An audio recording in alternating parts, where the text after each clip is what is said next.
Seventh day കഴിഞ്ഞ് പൃഥ്വിയാണ് ഒരു break തരുന്നത്. എന്നതിന്റെ മുന്നിലേക്ക് വിളിക്കുന്നതും പുള്ളിയാണ്, പൃഥ്വിയുടെ റെക്കമെൻഡേഷൻ. അതെ തീർച്ചയായിട്ടും.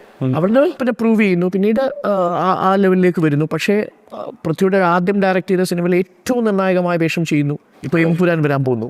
അത് എനിക്ക് ഭയങ്കര സന്തോഷം തോന്നിയത് രാജുവേട്ടൻ ഇപ്രാവശ്യം എമ്പുരാൻ്റെ ഷൂട്ട് ഫസ്റ്റ് ഞങ്ങൾ ഒരു സീൻ ഷൂട്ട് ചെയ്ത് കഴിയുമ്പോൾ ഞാൻ അങ്ങോട്ട് കോംപ്ലിമെന്റ്സിന് വേണ്ടി ചോദിക്കാറുമില്ല, അങ്ങനെ ഒരു ഡ്രമാറ്റിക് കോംപ്ലിമെന്റ്സ് പരിപാടി അങ്ങോട്ടും ഇങ്ങോട്ടും പറയാറില്ല. പക്ഷെ രാജുവേട്ടനാണോ വിളിക്കുന്നത് പൃഥ്വിയെ? അത് എനിക്കൊരു ചേട്ടൻ്റെ സ്ഥാനത്തുള്ള ഒരാളാണ്, ഞാൻ അങ്ങനെ തന്നെയാണ് പുള്ളി ഞാൻ കാണുന്നത്. അപ്പോൾ പുള്ളി എൻ്റെ അടുത്ത് പറഞ്ഞു ഭയങ്കര ഇമ്പ്രൂവ്മെൻ്റ് ഉണ്ട് കേട്ടോ. വെരി ഫ്യൂ വേർഡ്സ് എൻ്റെ സ്പിരിറ്റ്സ് ഭയങ്കര ഹൈ ആക്കി തന്നു.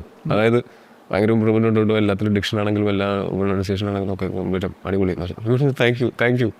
അത് തരുന്ന കോൺഫിഡൻസ് ഭയങ്കര അടിപൊളിയാണ്. എമ്പുരാൻ വലിയ എക്സ്പെക്ടേഷനിൽ ഇരിക്കുന്ന ഒരു മൂവിയാണ്.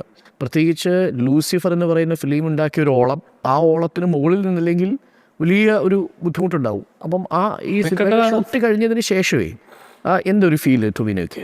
അതിൻ്റെ സംവിധായകന് നല്ല കൃത്യമായിട്ടുള്ള ധാരണയുണ്ട് അതെന്താണ് ആ സിനിമ അച്ചീവ് ചെയ്യേണ്ടതെന്നും എങ്ങനെയാണ് ആ സിനിമ ഷൂട്ട് ചെയ്യേണ്ടതെന്നൊക്കെ നല്ല ധാരണയുള്ള ആൾ തന്നെയാണ്, അത്ര ബോധ്യമുള്ള ആളാണ്. അത് കാരണം അതിൽ അഭിനയിക്കുന്ന എനിക്കൊന്നും ഒരു ടെൻഷനില്ല. ആ പുള്ളി അത് പ്രോപ്പറായിട്ട് ചെയ്തിട്ടുണ്ട്.